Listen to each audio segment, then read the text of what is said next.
This is a Mortarbox Media podcast. For more podcasts and to learn how we can help you create your own, visit mortarboxmedia.com.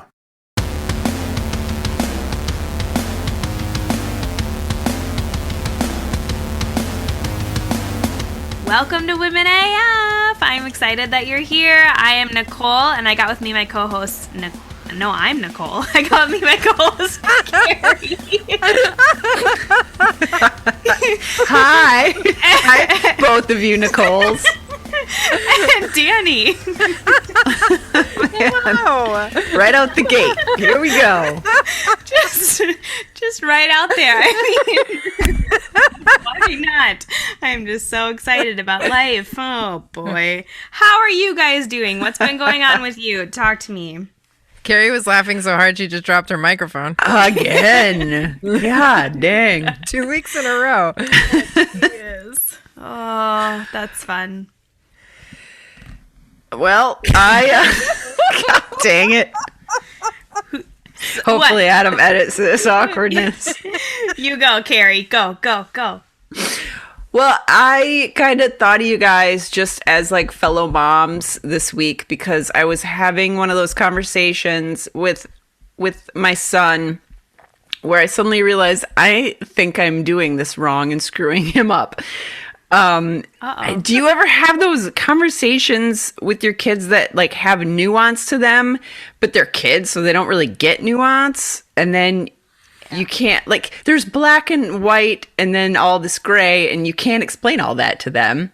Because I was telling him how important it is to be kind to everyone.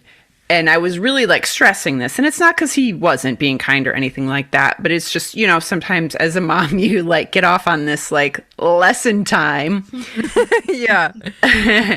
And I was just like, you have to be kind. It's the most important thing. Be kind to absolutely everyone. It doesn't matter if you like them or not. And then I was like, I don't think this is correct because he doesn't need to be kind to someone who's treating him terribly. He doesn't need to be kind to like a grown-up who's making him uncomfortable. He should be the opposite of that. And so it was just one more example, because I've had many of these, where I'm like, ugh, how do I get that middle ground with them? Like, I had this conversation with my friend like last week, and she was worried about her daughter because her daughter had said something like she thought she wasn't pretty or something. And so my friend was like, how do I and assure her that she's pretty, but like make that not the important thing, right? Right. Like, this is such a tricky thing. And honestly, I think this could maybe be a whole episode at some point, because I found myself in this situation many times where I'm like, wait, this isn't right. I need to back this up. So, and it's always at the point when you're already talking through all of this with them. Yes. And you're like, wait, but like, what about this? And then you have to explain what an awkward situation is with an adult, or like when someone's, yes. Right. And then you're like, ugh, well, it's lost now. Yeah. And to be honest, he probably wasn't listening to me at all through any of it. It was all for my own, you know, like, oh, it's kindness is important. But yeah, I don't know. I just like, if you ever like come across, like if that happens to you, like jot it down, because we might be talking about this someday. This is just interesting to me. Yeah, definitely. Yeah, I don't know what to say, but I agree. It's hard. I will always accept I agree from you. So okay, cool. That works. Yeah. I mean, like, I have no advice. I don't know what to tell you to do it differently. Normally, we go to you for parenting advice because you've been a parent. Bad longer. call on your guys' part. What about you, Danny? What's going on? This fucking dog. Oh no! What happened? Okay, Still, huh? Yeah. So remember last week when I was telling you about how my dog ate my Miracle Foam wrist rest, That's my right. computer wrist rest. Yeah. Well, apparently, you know, that's bad. Like, that's trip to an emergency room bad. No. So Friday, this happened on Wednesday, right before we recorded. And then on Thursday, she started acting kind of weird, super needy, like biting my hands, barking at me. She didn't eat as much as normal. She wouldn't drink as much as normal. She was needing to go out all the time, but she wasn't going potty. So then on Thursday, it was just even worse. And like, I mean, it was just, she was, oh my goodness, just driving me up the wall because it was constant. Like, I think I took her out. I'd take her out and she wouldn't go. I'd come back in and she'd immediately like want to go out again. And so Oh, no. I called the vet and I was like, all right, she's acting weird. She ate a bunch of memory foam on Wednesday. And they were like, well, we don't have imaging equipment here, so you should take her to urgent care or the emergency room. So I took her to pet urgent care. Okay. And then they were like, we can't help you. You need to take her to the emergency room because if she needs surgery, we can't do surgery here. So Like it was human or no, like apparently there is a pet urgent care and a pet emergency room. Oh. Yeah, I know. I found this all out on Friday. Okay. As this was happening. Of course, it happens right before I the took weekend. her to the right. So I had to leave work early. I took her to pet emergency services. Thanks for the clarification. Yeah, no problem. And I called and, you know, I explained what was happening. I was explaining she's acting kind of weird, whatever. Told her that she ate a bunch of memory foam. And then, like, the person didn't know what a wrist rest was. So then I was, like, trying to explain it. And I'm like, okay, it's just memory foam. Like, that's the important part, right? Like, it doesn't, you know, Yeah. is like the stuff inside. Like, we don't need to, like, she just ate stuff. Like, she just Right. look at her, right? So they took her inside, and of course, like, she's so excited that somebody came out to get her that she's like jumping around and like super excited. And they're like, "Are you sure she's sick?" And I'm like, just trust me, she's been acting weird all day. She just is, of course, right in this moment, acting so excited to be here. She's still a dog. Right. So they took her inside and they did this initial exam and they did, like, they pressed on her tummy. They did a rectal exam. And they were like, she seems fine. And I'm like, I think you should do some imaging. And so they're like, okay. So they did an x-ray and all the memory foam from 2 days earlier was still in her stomach. Oh, it Hadn't gotten passed at all. So they were like, well, this is bad. And I'm like, well, yes, thanks. You're like, yes, Told this you. is what I told you. No. So they were like, you have two options. We can either keep her overnight and try to pump a bunch of fluids and give her some anti-nausea and something to relax her GI tract, or Ugh. we can do surgery. And the difference between the two was $1,000 and $3,000. So I said, well, let's do the first option. See what happens. Because either way, if it didn't work, then they were going to have to do surgery, right? And we do have pet insurance, which helps a little bit. So shout nice. out to pet insurance. Yeah. But so they kept her overnight. And then, you know, we get voice messages every 6 hours or so. And they're like, she's such a sweet girl. She's so happy to be here. She's doing great, which is wonderful, right? Anyway, so we pick her up the next day, about 24 hours later, and she has been able to pass it, but like I had to cook her rice and chicken and then rice and beef and then rice and scrambled eggs because like she needed really soft food to try to help. Yep. So like I've been cooking for my dog Oh, man. for the past like 4 days. Yep. Plus my family, plus taking her out like all the time. And she's finally like getting like a week later, she's almost through with getting this out of her system. Oh, my God. Who knew? Who knew? So that Memory was, foam. yeah. So, you know, and the little shit ate it on purpose because she was mad at me because of Right. anything she could have grabbed. She specifically grabbed the thing that I'm using all day long and smells the most like me. Yep. Because she was mad that I went downstairs and I didn't bring her with me. Yeah. Oh yeah. Oh, I wonder if she's going to learn a lesson from this. No, she's already been trying to eat everything else. We have taken so many things out of her mouth. Just in the last week, I fished out a plastic spoon. She tried to eat somebody's face mask that they threw on the street. Oh, gross. God. Yeah. Oh, no. So no, she has not learned her lesson. Nope. No. No. Well, That sounds fun. terrible. We did go to a virtual party on Saturday night, though. Oh, that's fun. A friend of mine was having a birthday, and his wife hired a DJ, and we all got dressed up and went on Zoom and like had a dance party. That's crazy. And like people legit put on like colorful lights and like, you know, it was really fun. That is a really fun Oh, idea. that's a great idea. I love that. Yeah, so that was super fun. We should have a digital Zoom party. We should, but everyone has to dance though. And wear Otherwise, clothes it's no tonight. fun. Yeah. Adam has to dance. Yeah, this is true. Okay. Adam has to dance. I'll dance if Adam dances. Yeah, okay. That sounds good. We'll do it. Okay. We'll do it. It'll be fine. It'll be fine. How about you, Nicole? What's your week been like?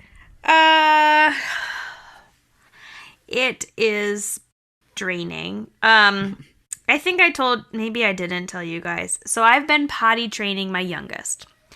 And I choose the method where it's very intense for about 3 days, and you go pantsless. It's like a potty training boot camp kind of thing. And I did this also with my first kid, and it was fine. It was, hectic, and there was pee everywhere. It's fine, but she got it after 3 days. This little lady that I'm working on now, she gets it. But I forgot the amount of anxiety and the amount of stress of like constantly trying to be like, yay, you went on the potty, like having to make it sound like it's the best thing in the world. They get the biggest blueberries ever. Like it's just, I'm so mentally drained after I took off a day of work. So on Monday she went back to daycare and I threw pants on her and I'm like, you're right. You're doing this, like this is happening, and now it's daycare's problem. So, Well, it legitimately is more exciting with the first kid, even for the mom, right? Like Yeah. even for the mom and dad, you're like, oh my god, yes, and then second time around, you're like, oh cripes, I got to clean up pee. right, right, Yeah, yeah, it's a different story. I get that, yeah, and but how's she done at daycare? she actually has done really well. So she's the kid that at 12 months or even before 12 months, she was already telling us that she peed in her diaper and like putting down Didn't like the it? mat. Yeah, putting down the mat for us and grabbing a diaper and saying like laying down and like, okay, like she knew. Yeah. Get this off me. Right. So she right away, all weekend, she only had 3 accidents.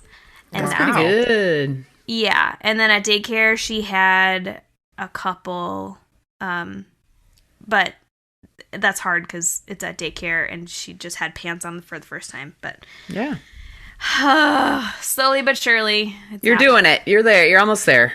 It's almost there. But then also, got it's really this. sad because I no longer have a little baby. I don't think that's sad that you don't have to change diapers anymore. I'm sorry. Yeah. She's grown I don't know.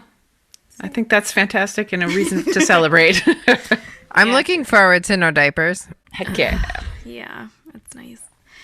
All right. Well, I am so excited to continue on with our talk. We're continuing with our series 1 year in, where we expanded our network just a little bit because we didn't want to limit it just to Madison, Wisconsin. So we actually went a little broader this week and are talking with the lovely Nicole from New York.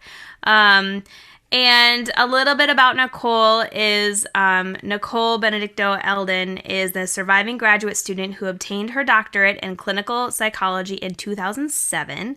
She is the assistant director of the student counseling services at the Graduate Center of the City University of New York. She has worked in various settings, including college counseling centers, city, state, and research hospitals, government agencies, and community centers. She is a speaker and presenter on various topics, including graduate student mental health, interracial relationships, parenting, navigating intersectional identities, and the immigration experience.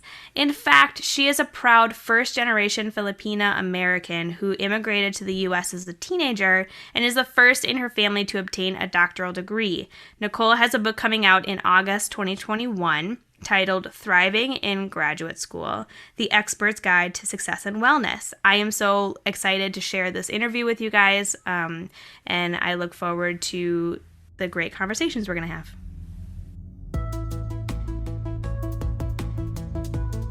Did you know you can do good and save money when you shop for groceries?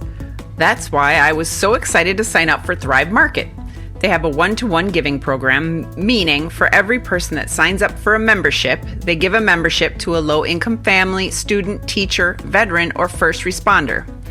They also donate every dollar collected to the shopping budgets of Thrive Gives members, disaster relief efforts, food access and veteran aid programs, and a range of fully vetted partner organizations that align with their mission, which is for everyone to have access to healthy products regardless of their income. They focus on sustainability, ethically sourced goods, and keeping products as close to nature as possible. If all that wasn't enough reason to sign up, they also have a savings guarantee. They guarantee your annual membership will pay for itself in savings, or they will automatically credit you the difference at the time of renewal. I know I've already doubled in savings the cost of my annual membership, and for products I would be buying at a higher price at my local grocery store. Do good and save money by signing up for a Thrive Market membership today. Today, if you sign up for a 1-year or 1-month membership, you can choose a free gift up to a $22 value. Go to womenafpodcast.com and click on sponsors to get your free gift and try out Thrive Market today. All right, welcome to the show, Nicole. Hi. I'm so glad and so thankful that you're willing to come on the show and talk to us a little bit. Can we start by just talking and tell us a little bit about what you do?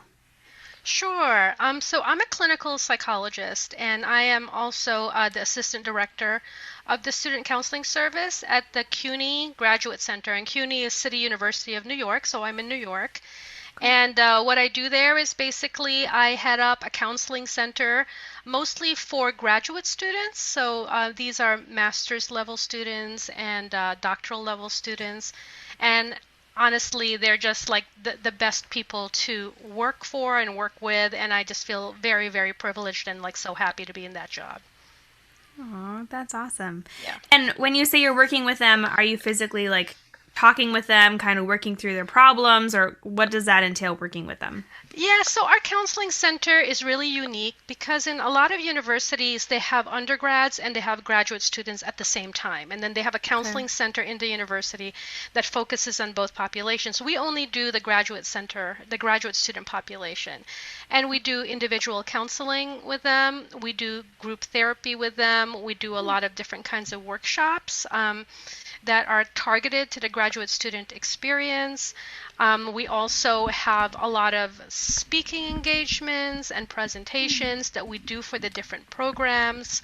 And also we do sort of like a wellness festival, you know, just in order for people to kind of know and learn a little bit more about their health, their mental health, and really prioritizing that as well as all their academics. So we do all those things, and we also have we also teach. We have people who are getting their doctorate either in social work or psychology, and somewhere along the way of their training, they come to us to do like a clinical internship, and they do the counseling and we do the supervision for them. And then basically we also teach them how to do specific types of therapy. You know, there's like different types of therapy, and we teach them how to do that. Oh, that's so cool. Yeah, so it has a lot of different branches. It's really quite a nice position to have. Nice. Yeah. That's really cool. Yeah. So with this series, we're kind of talking about what the last year has been like, particularly since March 2020 happened. So can you talk through a little bit about when March 2020, what was the general, like, did you have online classes? Did you have online counseling? How was it all in person, or what was kind of the... Yeah, that... So leading up to, Well, first of all, I just want to say we have a lot of international students Oh. in our school. It's really there's a lot of diversity, but we have a great deal of international students. So maybe around December and January, we were already having international students who were from Asia, who were basically coming to our center because they were dealing with COVID related deaths in their families, illnesses, overall anxiety. So we were kind of getting hints of something that was going to be coming our way. And we didn't know what it meant, how much of it was going on, but they kind of gave us a heads up. In fact, one of my international students called me a few months later and said, "Remember when I told you that it was coming? I just wanted to make sure you were okay." So they knew something was going on before we really knew what was going on. So we had already started to talk about in our center, talk about like, what is this thing? And we have to think about contingency plans. And honestly, if you just want to know, for our center, it was such a big headache because it was like we had to have contingency A. If we ended up needing to like not be there, we had to have contingency C. If there was like, if it ended up that nothing was going on, everything was going to be okay. And it entailed all our trainees as well and figuring out from them what they were comfortable doing. So I feel like leading up to March was already a lot of really trying to think through what would happen in the future. Now, I don't think that this was something happening in other departments. I think that we are just like particularly sort of attuned to our student population and sort of like getting a lot of the anxiety that they were having about what was going on. So we were really like planning a lot. By the time March came along, we had our plans that we put into effect. And here in New York, basically what happened in the university is that it closed down. And it became completely virtual sometime in March. And that was for all the students and for most of the administrative departments. And we had to like then change our format, which was all in person. Everything we were doing were in person. We had to change our format completely to virtual. And we basically did that within a week, which was really... Yeah, it was a lot because we didn't know anything about technology. So we were just like, Zoom? What is this Zoom?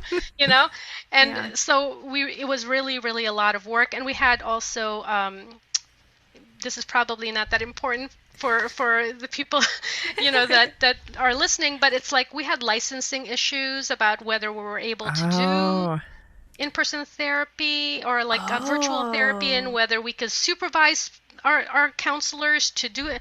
So there was a lot of different issues and a lot of students went home. They went home to other parts of the country, and then some people went outside of the country and went back home to China, to the Middle East, to France, wherever it is that they call their home. And so we had to figure out how to expand our services and whether it was legal and ethical and what kind of licensing issues we had to do. So it was really a lot. And I think that you can imagine that it caused a lot of stress and I can tell that. It's a lot of stress. Yeah. So you tell me how this works because what is the general, like, when do they graduate? Because that was probably right when the pandemic was kind of started, right? Yeah. Like May, June? Yeah. Basically, the end of May is usually when they graduate. And, for people who are getting their graduate degree, particularly the ones that are getting their doctorate, that's like a long road. That's like 5 to 7 years. So I really felt for those who couldn't have an in-person graduation with their families, who have also sacrificed so much in all those years. And it was a virtual commencement, basically, that happened. And I think that the City University of New York, I think they're trying to think about whether perhaps to have another ceremony when things are better for all those people who might have missed it. But I don't know where that is right now. But so that's, it's really hard for the students who were either ending their tenure, and then for the students who then were starting their tenure in graduate school and had to do that virtually. So that was really, really difficult for so many people. You mentioned there was a lot of students that were of the Asian population. Do you know, did they face like discrimination? Yes. Yes. So, you know, the kinds of stressors that students faced, graduate students in particular, our university, the City University of New York, our graduate students are in a lot of programs that are social justice oriented, first of all. So they're, because of everything that's been going on sociopolitically, historical racism, a lot of people are really, really attuned to that. If it's not their work, for a lot of people, it's actually their life, it's their life experience. And so that's been a very big focus of just the work in general that a lot of graduate students do in counseling in our center. So when COVID happened, we were getting a lot of mostly Chinese, Korean, Japanese, international students who were basically coming feeling really afraid. They either had witnessed harassment or outright assaults at times, or they themselves were sort of victim to a lot of like verbal discrimination and stereotyping, and they were also, and I also had mentioned the one thing that's also interesting is that a lot of them knew something was going on before we took it. We took it seriously. Yeah. And so they were really having to grapple with some things that, we probably didn't realize, but because they were coming to me with these issues, they wanted to wear their masks. But nobody was wearing masks at that time. So they were trying to figure out, I feel like I need to keep myself safe.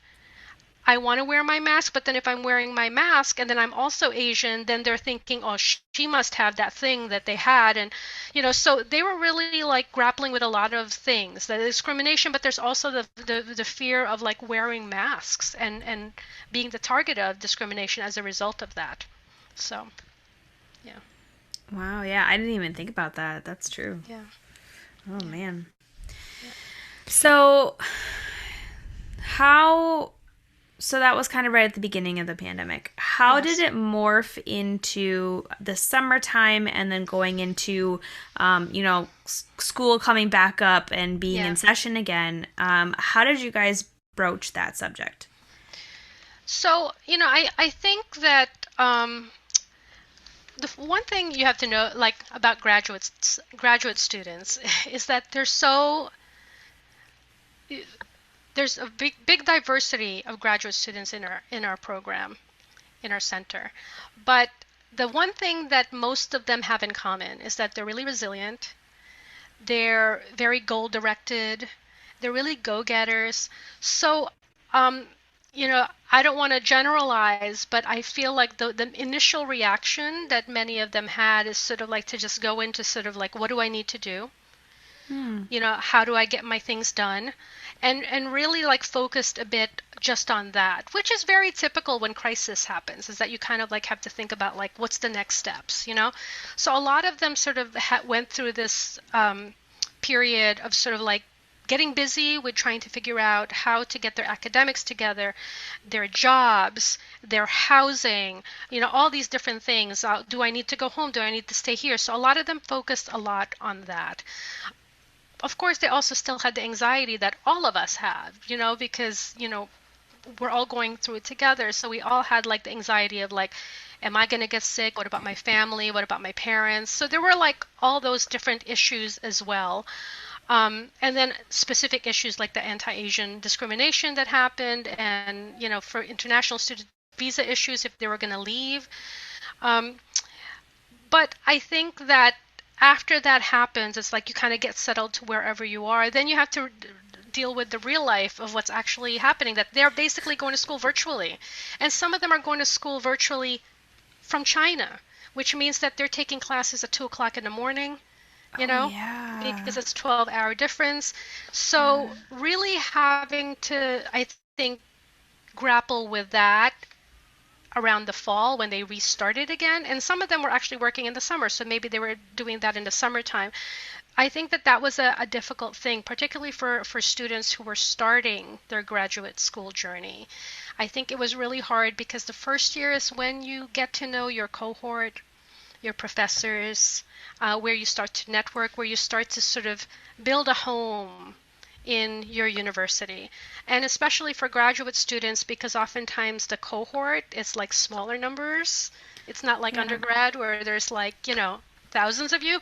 Like in doctoral cohort, for example, it's very typical for it to be something like 12 to like 20 students. And you go through the years together, so it becomes like a family. And so they really didn't have that. And what they had instead was sort of this group, like what we're doing right now, this virtual thing. It's hard because I think that the little moments, and I don't know if you guys have experienced this, but the little moments of like bumping into each other in the elevator and doing a little chit chat, or you before a meeting starts, you kind of like talk to the person next to you about this and that. Those things are like building blocks for like real intimacy and getting to know each other. And you lose that in a Zoom meeting because everything you say, you're saying to a whole group of people. Yeah. So I think that has been particularly difficult for like our population of graduate students. And I feel like I need to say though that it depends on who you are and the type of person you are, how this has impacted you. So for example, obviously the people who have had losses or who have gotten sick themselves, that's a whole different experience, and that's like loss of your health, loss of your family member, grieving. That's a whole different experience. I think that there's some who actually have thrived during this time. It's all because this is also like crisis. You know how they say it in the Chinese word for crisis is like basically when something I think a tragedy happens, but it's also the word for opportunity at the same time, Well, I didn't know that. I like that. That's pretty so cool. it's both at the same time. So Yeah. for some people, this happened, but then there's things that have happened for them that has actually helped them be more creative. They thrived. They reprioritized what they needed to do. I'll be honest with you, people with social anxiety did kind of well with the like whole virtual thing. They're like, you mean I don't have to face people like in person? And so some of them actually were like, I love it. It's great, So it's not the same for everybody. And then other people like me, I love the face-to-face thing. I love to like be able to sort of like touch people and say hello. And, I'm more like a tactile type of person, and I'm very impacted by environment and routines. Like I love environment and routines. So like for me, for instance, just taking the train helps me go into a mode of like, I'm going to work now. Or like taking the train back home, I'm like, oh, I'm going home now.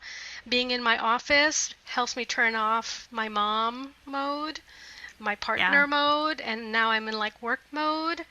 And I love that. So for me, it was a huge like loss and like really caused so much anxiety. It took like, I couldn't sleep for a long time because my office ended up having to be in my bedroom. So I don't know whether you guys have had that experience, but you have to recalibrate and sort of like find your new routines, So for some people, this has been really, really hard and really like hard because there's no boundaries. So So Did you find, you brought up people with social anxiety, and one thing I'm curious about is, do you find in some cases it makes people's social anxiety worse? Because I think of my sister-in-law. She used to have like this terrible fear of flying, and the longer she went without flying, the more afraid of it she was. And then at one point she's just like, I really want to travel, so I'm going to have to figure this out. So, she kind of forced herself to do it. And the first several times were like, she had to take anti-anxiety meds and like she was really terrified. But then after she did it a number of times, she was like, okay, I can get used to this, because it doesn't, when you force yourself to do it, it doesn't seem as scary. Yeah, so the treatment for social anxiety is actually exposure, which is what you're talking about, Danny. You know? So It is. And that's why all the different things that people sometimes do to give themselves short-term satisfaction and relief is not going to help in the long term, especially if you're going to be somebody who's going to want to travel, you know?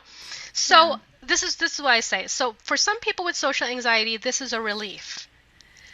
And unless they decide that they're going to be in a school system and a job that's just going to be like this, then it could work for them, you know? But if they are eventually going to be in some kind of career, or, you know, or they're going to go back to, you know, in person, like this is just almost a temporary respite from that. So, because the truth is that the way that you treat social anxiety is through exposure. Yeah. Because, like, I find I would have always considered myself like an extrovert. Like, similarly, I like to be out face to face, whatever. Yeah. But I found myself now being like, I like staying inside. I want to stay inside all the time. I don't want to go out. And, like, it feels like a very opposite reaction than I would have expected to feel. But you know, is it like, do you find people are just like adjusting to this new normal in a way that it's almost like they're going to hold on to this, like we're afraid to change back in some way? Well, you know, I have to say that I'll give myself as an example, you know. So I was talking about how actually it was really hard for me and anxiety provoking for me to like not have routines and not have my my usual way of doing things and structure and things like that. But now there's another part of me that's like, how am I ever going to get up at 6:30 in the morning again? I'm like, Yeah, exactly. you know, and I actually like quite enjoy that I can have lunch with my family in the middle of the day. And also that sometimes if I have a 2 hour period of time where I have nothing going on, I could like get in the car and take a little bit of a drive. So I think that the thing is that we are as human beings, we sort of adapt to things, you know, and sometimes it takes time. And it depends on who you are and your personality and the things that you're grappling with in life that will kind of let you know how you might respond to something that happens like this, like COVID-19. But we are also built to adapt, you know, and sometimes it's the refusal to sort of like go with the flow that actually causes a lot of anxiety and depression. It's Very actually true. It's actually the refusal to go with it. Yeah. Well, speaking of that, you mentioned you're a mom Yes. as well. So how did that whole transition go now that you're working from home and you have kids at home? How's that all going? Yeah. So I have to say that it's mixed. I have a 17-year-old. So it's mixed in that for myself, I am really relishing the fact that I'm spending a lot of time with her because we're also looking at colleges. And so I know that in a year and a half, she's going to be going off and going to college. And so there's something about, you know, being home more and seeing her more that I am quite enjoying. I think that the difficulty is that I can't always turn off my work mode and my mom mode. And sometimes they're going on when they shouldn't be going on, so it's harder to focus. And I don't know if you guys are having this situation too. It's almost like a fog, right? It's almost like sort of some kind of strange, like I don't even know if I can quite explain what it is, but it's like something that I've been talking a lot to a lot of people. It's hard to like be present. It's harder to be present, and so I think that has been a little bit difficult, and also it's been difficult for her because her junior year, she started off in March virtual, which was very difficult because all of a sudden she wasn't seeing her friends. And you know, 17 years old, your friends are everything. You know, the things that go on in school, that's your whole day and your whole life, you know, and all of a sudden you're stuck with these like two older people all day long.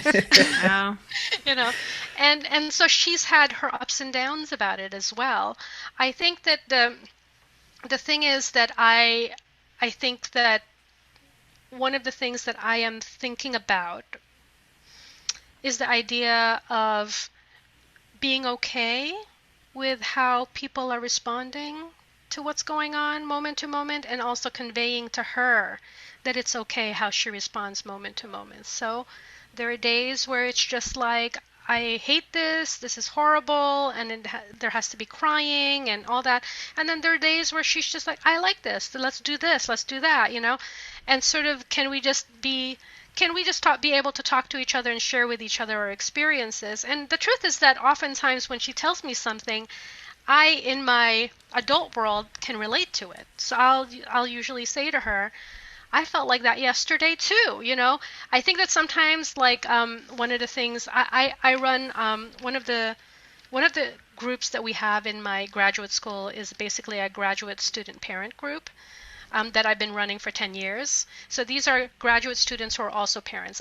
When I was in graduate school, I was also a parent. So this is why this is like very close to my heart. And one of the things that we are continually talking about is sort of the idea of being like that. Sometimes it's hard to shift from the mom mode when our kids, where they need us to help them, to help guide them.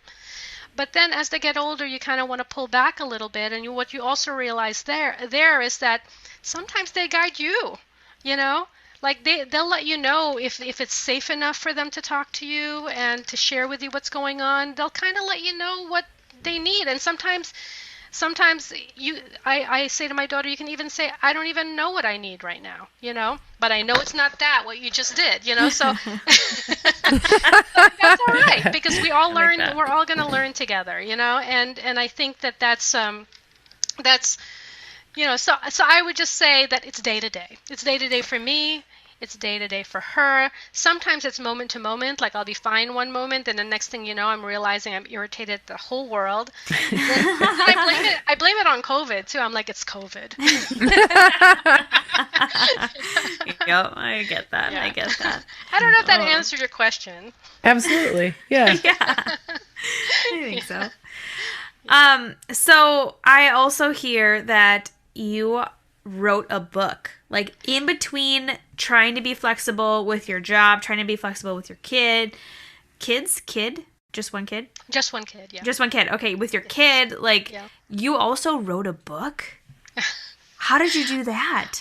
So the book actually started 3 years ago. I have the person that I work with is a deputy director. She and I are not only colleagues, but we're like, she's one of my best friends as well, and I just really love her. So we decided quite a number of years ago that we were going to write a book on like a love letter to our graduate students, who I think you already know. I'm a little biased about them. I think they're fabulous. So we were going to write a love letter to them. And then we really had to wait because she has 2 kids also who are younger than my daughter, Ashley, you know. And so we basically said, when you're ready, let's just do it. So 3 years ago, we actually decided. So, I'd like to say, hey, we just decided to write a book during the pandemic, but actually, no, it didn't happen that way. Something like we got a publisher like 2 years ago, and then we had no choice because we just had deadlines. Yeah. And then we just had to like meet it. So we did finish the book. And it's basically what's called an edited volume, which means that we are, Ariel and I are the author, and we are author of one chapter each, and we edit the whole book together.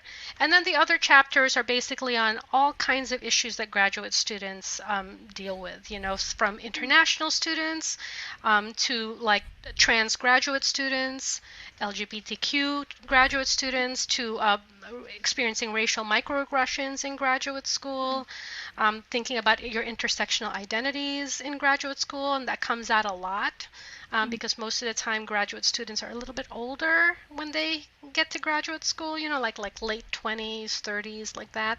And so they're going through like a lot of like identity exploration and re-experiencing who they are in many different facets. So it's really a book that has like an identity focus, and so we decided to write this book, and we finished it, and now it's available in Amazon. So That's so awesome. that makes it sound so nice, but there were so many like days where we were just like, I hate this book. I mean, it can't be easy to write a book, so. No, Yeah. it wasn't. But I think I will say though that the chapters were so. It's written for everybody. So if you, like, it's written for the person who has not gone to graduate school but is thinking about it, you know, or if you're a parent of somebody who's going to graduate school, and it's really like it has. We did it on purpose so that it's not just for academics. We did it so that it's for everybody. So there's a lot of examples also that are very like relevant, you know, about like how being a graduate student, and the one that I wrote is about being a graduate student and a parent. And so there's a lot of issues there having to do with couple relationships and what happens when one of you is a grad student. You know, there's also things having to do with like your experience in academia, being somebody who has a child where you can't go to meetings and what happens with that. So it's really like it's made to be accessible, I guess is what I'm saying. Yeah. That's so cool. Yeah. Can And you say- Ashley, my daughter, was one of my editors. Cute. That's awesome. That's great. Yeah. Awesome. Can you say that? What's the name of the book? Sure. The name of the book is Thriving in Graduate School, and I think that you probably have the website is www.thrivingingradschool.com. No spaces. Awesome. Yeah. And we'll put that in the show notes for sure. Thank Yeah. you. Thank you. Awesome. Yeah. If you want to, know more about Nicole, we will have all of her links in the show notes. Like she said, Thank you so much, Nicole, for being on. It has been really fun to get to know you, and what a year, huh? Holy moly. Yeah, definitely. And I just want to say thank you so much for inviting me to speak in your show. I really feel privileged to be here. Thank you so much. I really appreciate you coming on. You're welcome. That was really fascinating. Wasn't that really cool? I love that. Nicole was great. I know. I feel not very smart anymore. I agree. I mean, not that I went into this like I'm a smart person, but I definitely feel like it notches you down a little it bit. does. It makes me like it humbles me Yes. Yes. to be I know. like, okay. I feel like a little bit like I came out of a therapy session.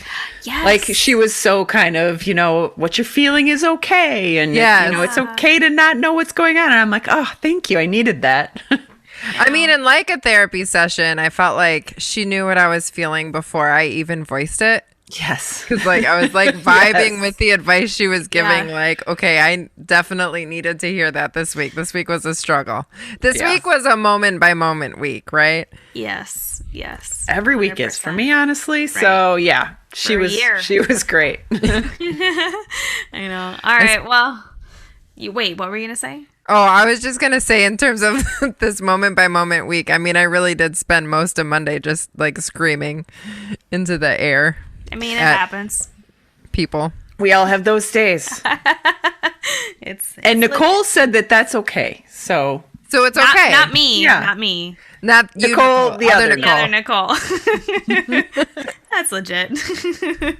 Oh, geez. All right. Well, we would love to hear about you guys. What's going on in the past year? What kind of situations have you been going through? How have you coped since March?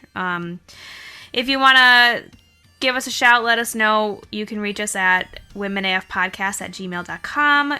You can go to our website at womenafpodcast.com. You can find merch. You can message us there, find all our sponsors. We're on all social media platforms, Women AF Podcast. And we so enjoy the series and looking forward to the next one. We are Women AF, and we know you are too.